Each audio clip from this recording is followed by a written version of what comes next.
अंगं हरेः पुलकभूषणमाश्रयन्ती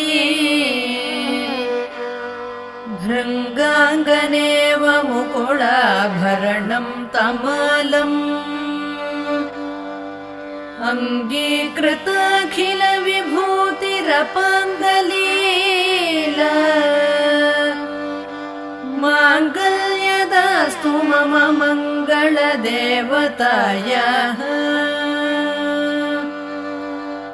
मुग्धा मुहुर्विदधति वदने मुरारेः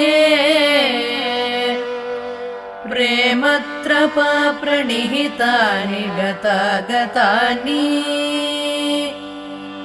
मालादृशोर्मधुकरीव महोत्पलेया सा मे श्रियं दिशतु।